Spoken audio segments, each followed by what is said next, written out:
Баршаңызға сәлем. Сіздермен бірге бүгін хачапури дайындайтын боламыз. Өте дәмді болып шығады. Дайындап көріңіздер.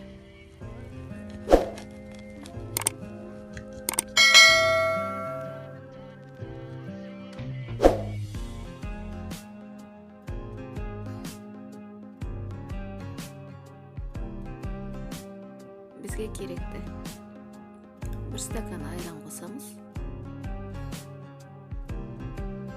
ашытқа қосамыз,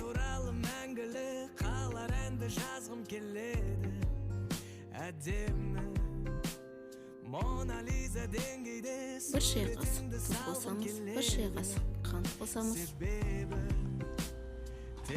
2 ас қасық ұн қосып, жақсылап араластырамыз да 10 минутқа қойып қоямыз.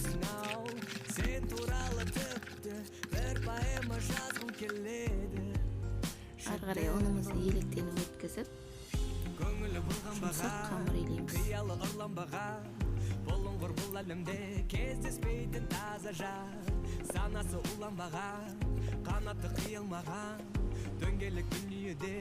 Үстіне 2 ас қасық сұйық май қосамыз.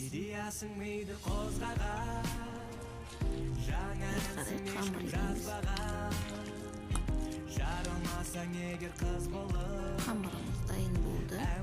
Жарты бетін жауып қойып қоямыз. Ары қарай табамызға пергамент қағазын төсеп, бетіне қамырымызды қолмен жаямыз.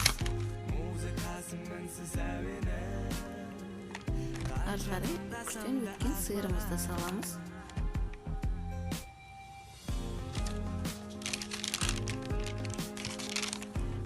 Видеода көріп отырғандай, бетін жақсылап қолмен жабамыз.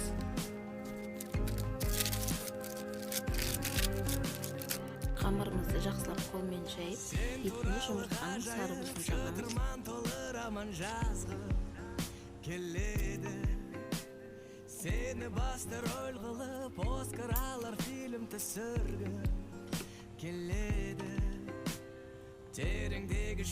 сиырымызды себеміз.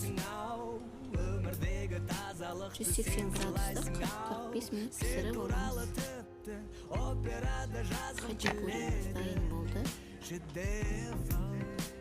Достар, өте дәмді болып шығады. Осы рецептпен дайындап көріңіздер. Толық рецепті төменде қалдырып кетемін. Баршаңызға көп рахмет.